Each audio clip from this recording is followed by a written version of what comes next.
An archaeologist has discovered not only where Solomon's temple stood 3,000 years ago, but where the Ark of the Covenant was actually situated in the Holy of Holies. And we find that it is under the Dome of the Rock on that famous rock called the es-sakkra. Gary Stearman is here to discuss with me the history of the rock.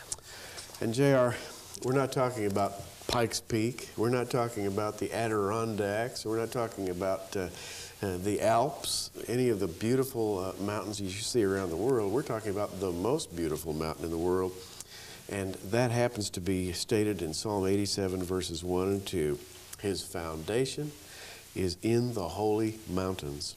The Lord loveth the gates of Zion more than all the dwellings of Jacob. Glorious things are spoken of thee, O city of God. Selah. Think about it. You know, it's kind of fascinating that there you have they're called the Holy Mountains, Mount Moriah. The highest spot among these holy mountains is very near downtown Jerusalem. It resides beneath the Dome of the Rock. It's called es-sakkra. It is considered holy to the Muslims as the place of ascension for Muhammad. But what it really is the resting place of the Ark of the Covenant. The very Holy of Holies itself. And so Judaism was the first to revere. Well, actually, I guess they weren't the first, were they? Because we can go back to Melchizedek in the days of Abraham. Melchizedek was king of Salem, priest of the Most High God, and there's where Abraham worshipped. That's true. A member of Melchizedek's congregation. And the Lord loves this particular mountain more than all the other places on earth, according to Psalm 87:1. And it's kind of fascinating, reading from the January-February 1996 Biblical Archaeological Review, written by Lean Rittenmeyer, an article describing his discovery of the resting place of the Ark of the Covenant. He has an interesting statement here, J.R., and I quote, "Israeli archaeologists who have been eager to study every stone of the Holy Land, and especially of Jerusalem, have avoided es-sakkra like the biblical plague sent to punish King David for taking a census. Obviously, the political sensitivities of the Temple Mount area are one problem.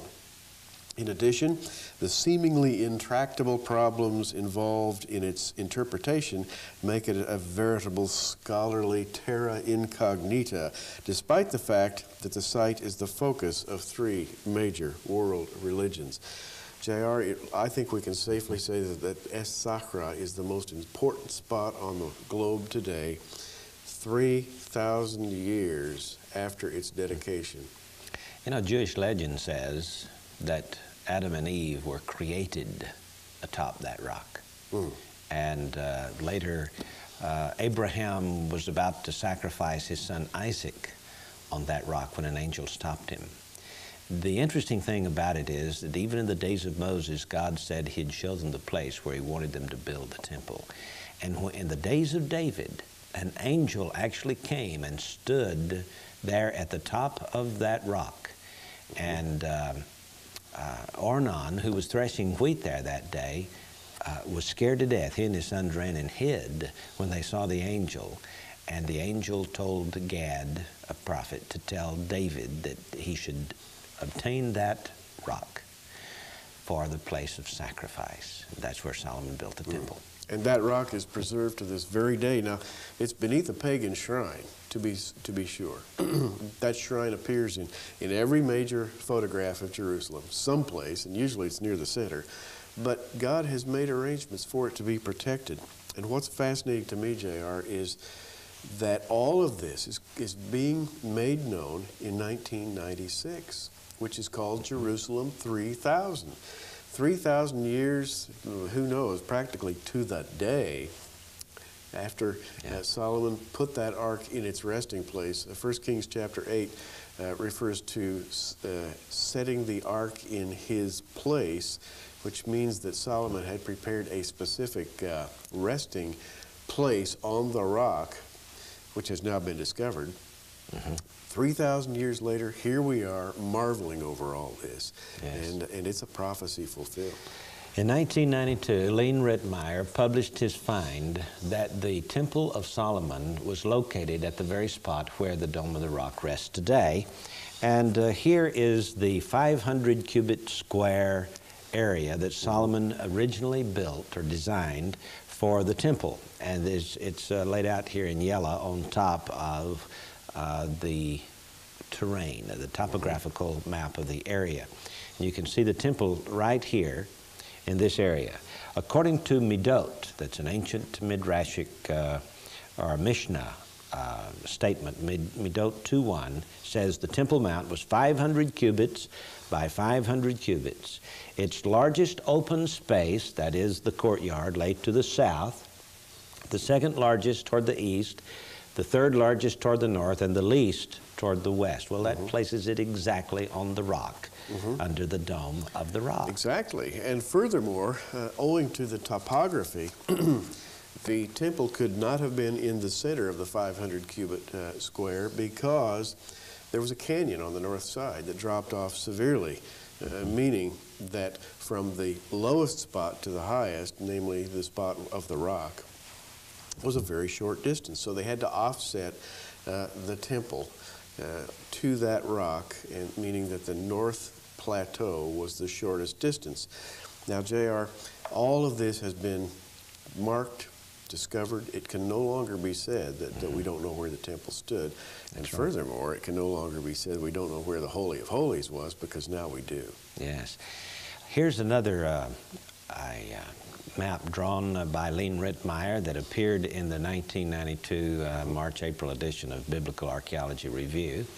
And this yellow area here shows Solomon's original Temple Mount area, his Berah, the 500 by 500 square platform area. And he filled all of this in with dirt, leveling it off, and there he built his temple.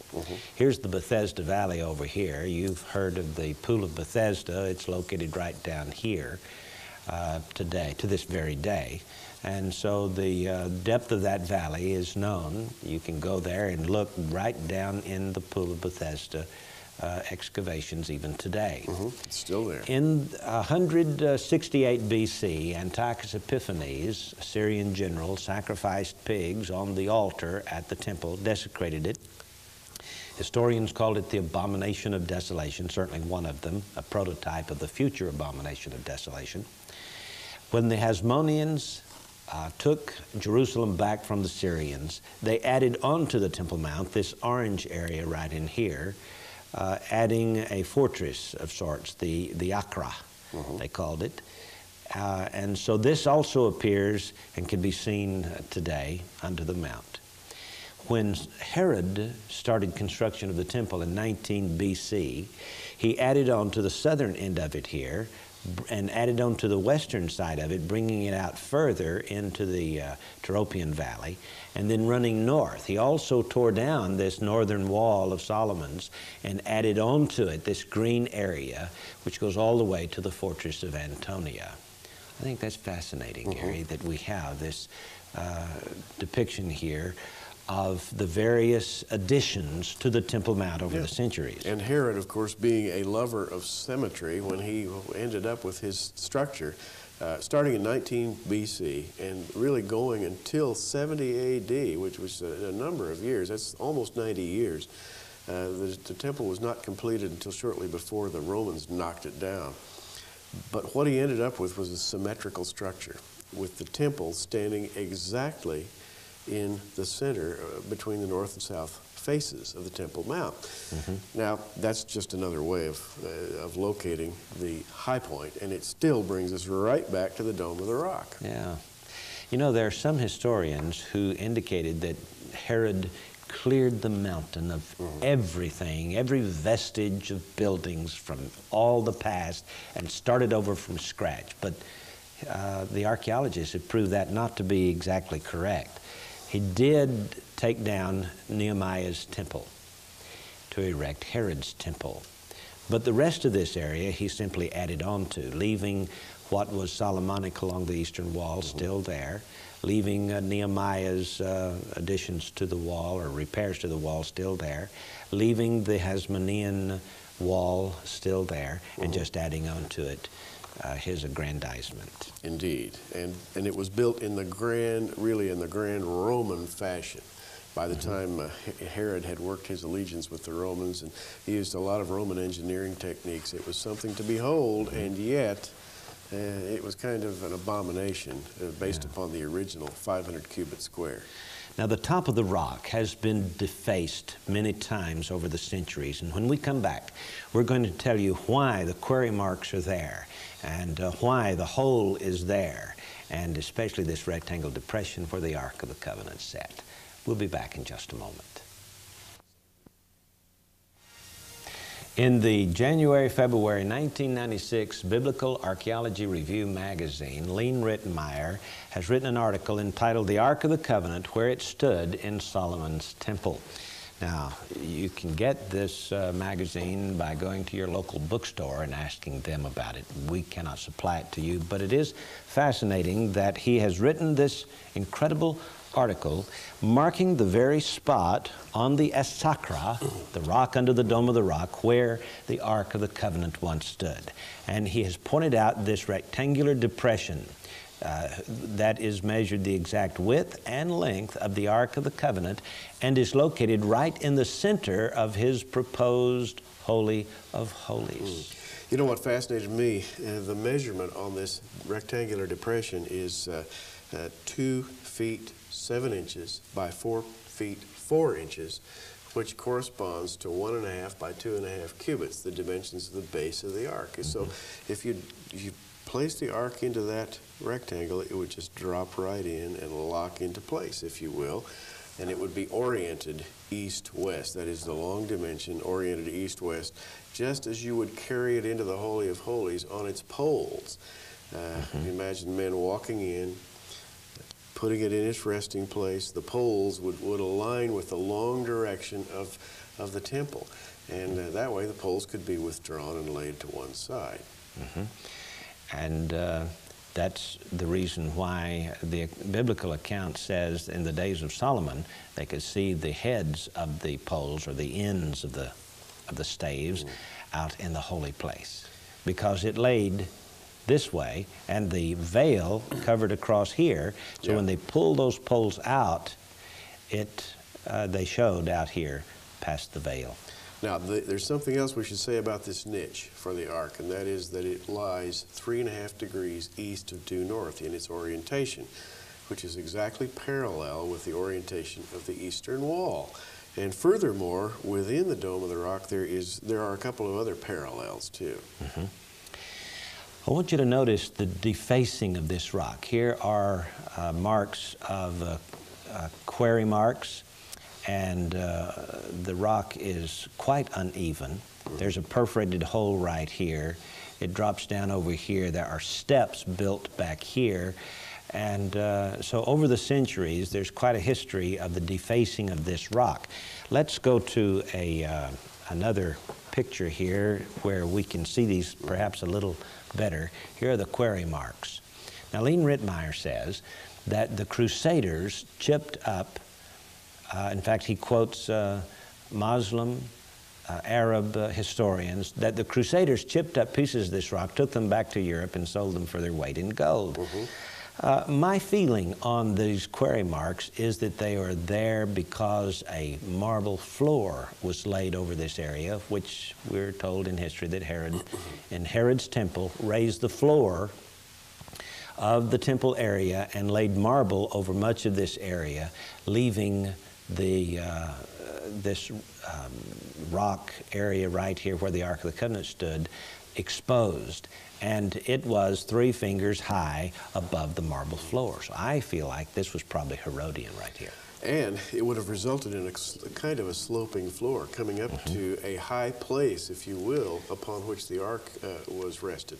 It would be the highest point on the whole mountain. Yes, in the days of Solomon's temple, this rock sloped downward, so that when the high priest entered this area, he ascended on the sloping rock up to the high point right here where the Ark of the Covenant sat.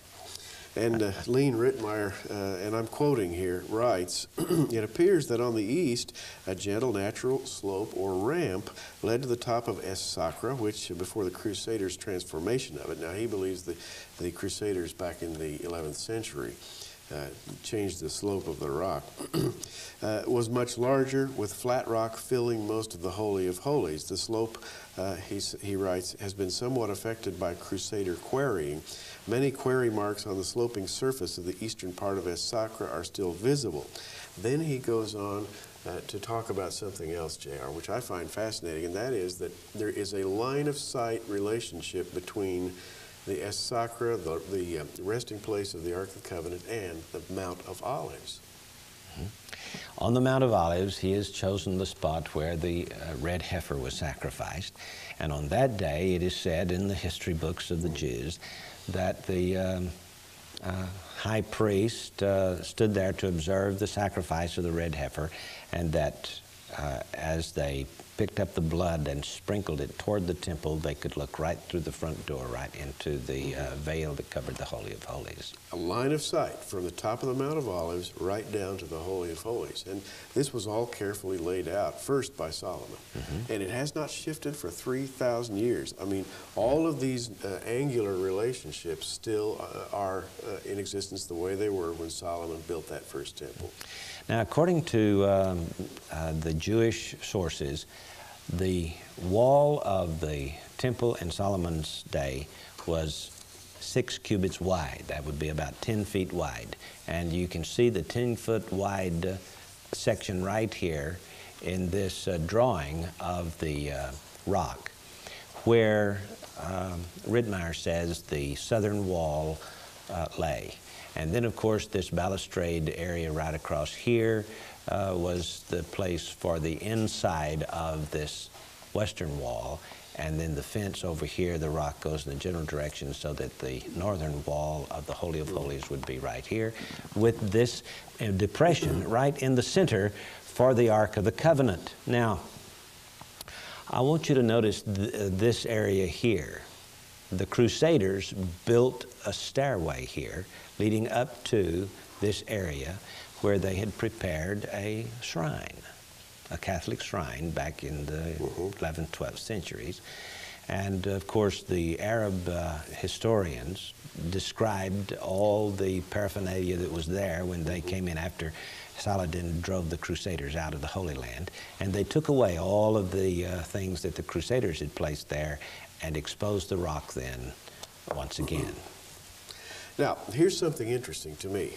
If the location of this rock was known to Jewish pilgrims of the 2nd, 3rd, and 4th centuries, if it was known to the Crusaders, if it was known to really the Muslims, I am quite certain that they were aware of the significance of this rock. If all of these relationships, angular, mathematical, locational relationships were known to these people down through history, where did the whole thing get off track? Because in our day, there's been a lot of controversy about where the temple actually stood. No longer can we say this. Well, you know, the Jewish scholars debated because they didn't have access to the Muslim area until the archaeologists really began to plot this thing out. And it took Lean Rittmeyer until 1992 to really settle the question. And published in the February 1996 Bar magazine, 1996, and I have to come back to something that I have mentioned before, but I just keep coming back to this. Psalm 96 begins, "Oh, sing unto the Lord a new song, sing unto the Lord all the earth." There's something by way of celebration in this psalm. And if this is not grounds for celebration, the discovery of the resting place of the ark, I'd like to know what is. And then in the 8th verse of Psalm 96, it says, "Give unto the Lord the glory due his name, bring an offering, and come into his courts." We're talking about his courts. We're talking about the walls of the Holy of Holies, the very spot, the slot cut in the rock for the resting place of the ark. And it says, bring an offering and come into his courts. Well, at least photographically, that's what we're doing right now. Yes.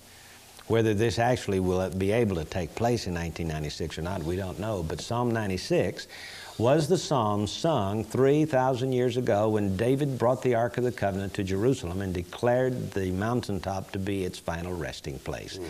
And here we have Psalm 96 positioned as the psalm of the 3,000th anniversary. That's uncanny, Gary. Only divine plan could put this thing together. You know what, it's kind of a trite saying that among believers there are no coincidences, and this is certainly no coincidence. Yeah. What will the Jews do with the mountaintop this coming year now that they know the exact resting place of the Ark of the Covenant? Will there be an attempt to take that mountaintop away from the Muslims? Will it come this year or next or the next? Will there be a war in the Middle East between Syria and Israel? These are questions we have no answers for, but we are looking to see what happens in the days ahead. We'll be back in just a moment.